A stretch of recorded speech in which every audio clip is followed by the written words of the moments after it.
The Happy Prince by Oscar Wilde.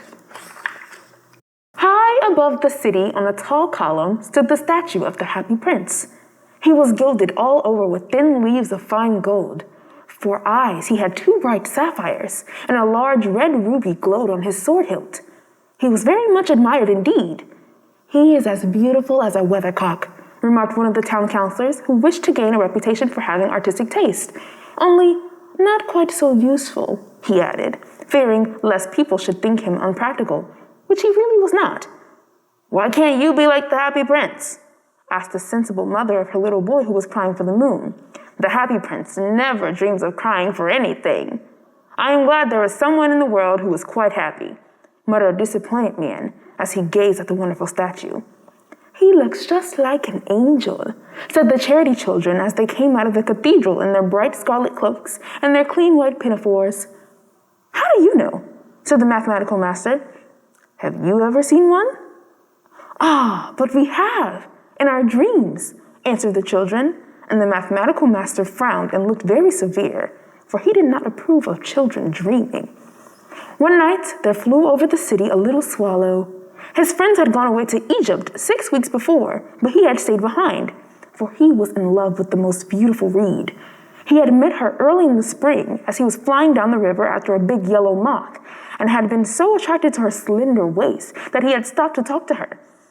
"Shall I love you?" said the swallow, who liked to come to the point at once, and the reed made him a low bow.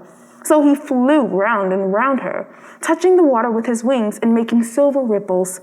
This was his courtship, and it lasted all through the summer. "It is a ridiculous attachment," twittered the other swallows. "She has no money and far too many relations." And indeed, the river was quite full of reeds. Then, when the autumn came, they all flew away. After they had gone, he felt lonely and began to tire of his lady love. "She has no conversation," he said, "and I am afraid that she is a coquette, for she is always flirting with the wind." And certainly, whenever the wind blew, the reed made the most graceful curtsies. "I admit that she is domestic," he continued, "but I love traveling, and my wife, consequently, should love traveling also." "Will you come away with me?" he said finally to her, but the reed shook her head. She was so attracted to her home. "You have been trifling with me," he said. "I am off to the pyramids. Goodbye." And he flew away. All day long he flew, and at nighttime he arrived at the city. "Where shall I put up?" he said. "I hope the town has made preparations." Then he saw the statue on a tall column. "I will put up there," he cried. "It is a fine position, with plenty of fresh air." So he alighted just between the feet of the Happy Prince. "I have a golden bedroom," he said softly to himself as he looked round, and he prepared to go to sleep. But just as he was putting his head under his wing, a large drop of water fell on him. "What a curious thing," he cried. "There was not a single cloud in the sky. The stars are quite clear and bright, and yet it is raining. The climate in the north of Europe is really dreadful." The reed used to like the rain, but that was merely her selfishness. Then another drop fell. "What is the use of a statue if it cannot keep the rain off?" he said. "I must look for a good chimney pot," and he determined to fly away. But before he had opened his wings, a third drop fell, and he looked up and saw, what did he see? The eyes of the Happy Prince were filled with tears, and tears were running down his golden cheeks. His face was so beautiful in the moonlight that the little swallow was filled with pity. "Who are you?" he said. "I am the Happy Prince." "Why are you weeping then?" asked the swallow. "You have quite drenched me." "When I was alive and had a human heart," answered the statue, "I did not know what tears were, for I lived in the palace of Sansuki, where sorrow is not allowed to enter. In the daytime, I played with my companions in the garden, and in the evening I led the dance in the great hall. Round the garden ran a very lofty wall, but I never cared to ask what lay beyond it. Everything about me was so beautiful. My courtiers called me the Happy Prince, and happy indeed I was, if pleasure be happiness. So I lived and so I died, and now I am dead. They have set me up here so high that I can see all the ugliness and all the misery of my city. And though my heart is made of lead, yet I cannot choose but to weep." "What, is he not solid gold?" said the swallow to himself. He was too polite to make any personal remarks out loud. Far away, continued the statue in a low musical voice. Far away in the street, there is a poorhouse. One of the windows is open, and through it, I can see a woman seated at the table. Her face is thin and worn, and she has coarse red hands, all pricked by the needle, for she is a seamstress. She is embroidering passion flowers on a satin gown for the loveliest of the Queen's maids of honors to wear at the next court ball. In a bed, in the corner of her room, her little boy is lying ill. He has a fever and is asking for oranges. His mother has nothing to give him but river water, so he is crying. Swallow, swallow, little swallow, will you not bring her the ruby out of my sword hilt? My feet are fastened to this pedestal and I cannot move. I am waited for in Egypt, said the swallow. My friends are flying up and down the Nile and talking to the large lotus flowers. Soon, they will be going to sleep in the tomb of the great king. The king is there himself in his painted coffin. He is wrapped in yellow linen and embalmed with spices. Round his neck is a chain of pale green jade, and his hands are like withered leaves. Swallow, swallow, little swallow, said the prince. Will you not stay with me for one night and be my messenger? The boy is so thirsty, and the mother so sad. I don't think I like boys, said the swallow. Last summer, when I was staying on the river, there were two rude boys, the miller's sons, who were always throwing stones at me. They never hit me, of course. We swallows fly far too well for that. And besides, I come of a family famous for its agility. But still, it was a mark of disrespect. But the happy prince looked so sad that the little swallow was sorry. It is very cold here, he said. But I think I will stay with you for one night and be your messenger. Thank you, little swallow, said the prince.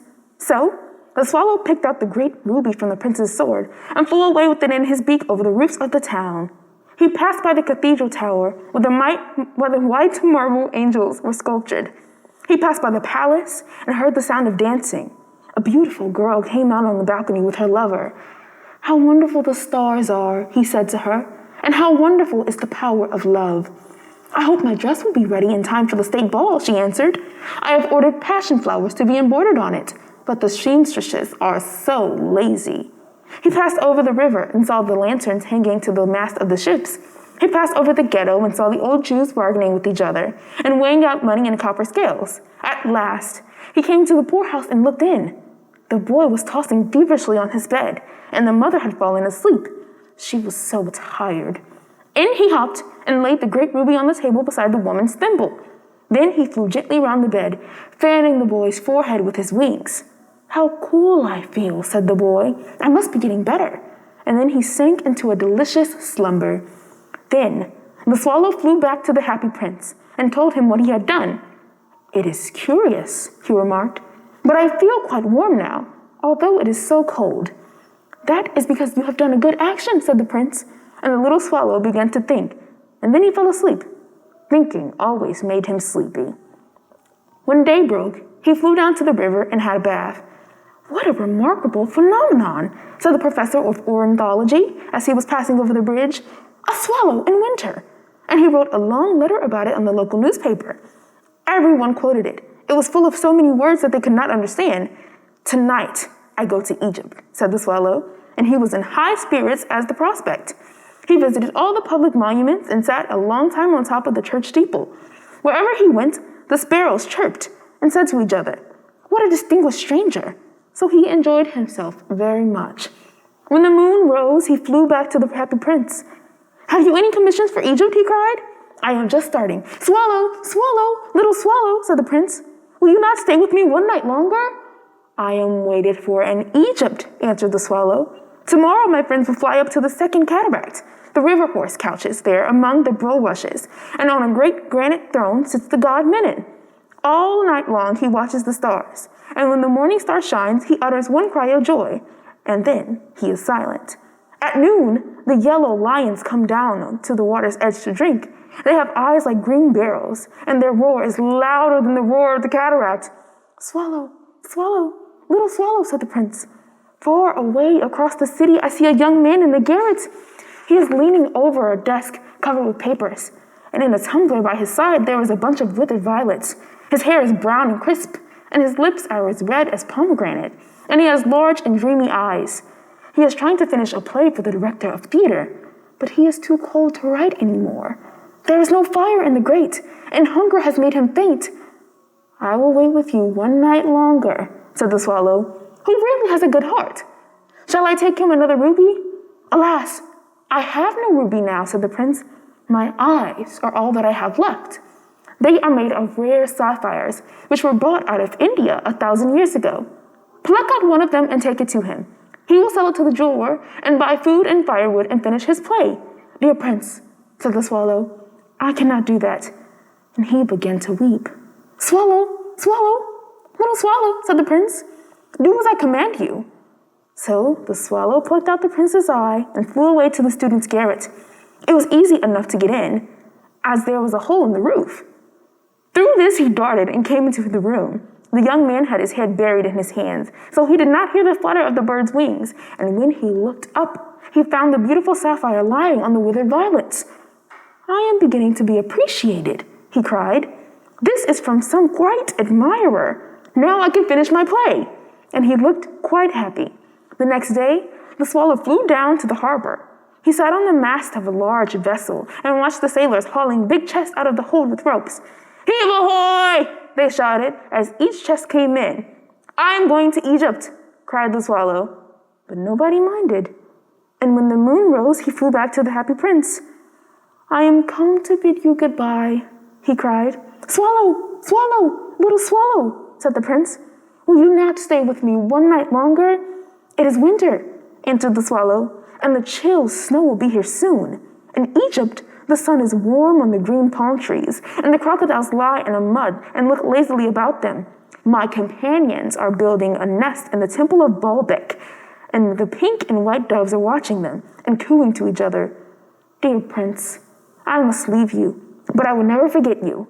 And next spring, I will bring you back beautiful jewels in place of those you have given away. The ruby shall be redder than a rose, and the sapphire shall be as blue as the great sea. In the square below, said the happy prince, there stands a little match girl.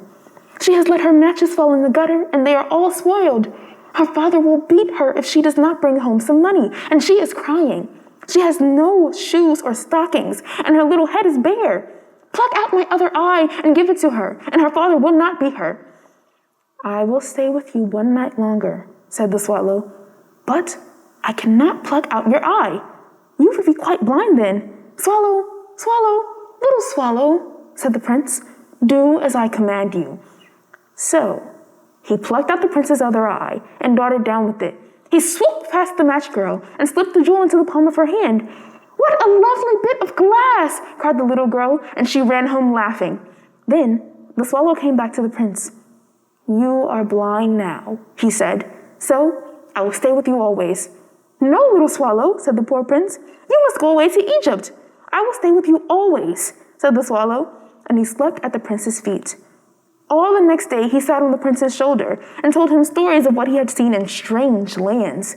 He told him of the red ibises, who stand on long rows in the bands of the Nile and catch goldfish in their beaks, of the Sphinx, who is old as the world itself and lives in the desert and knows everything, of the merchants who walk slowly by their side in their camels and carry amber beads in their hands, and of the king of the mountains of the moon, who is as black as ebony and worships a large crystal, of priests to feed it with honey cakes, and in pygmies who sail over a big lake on a large flat leaves, and are always at war with the butterflies.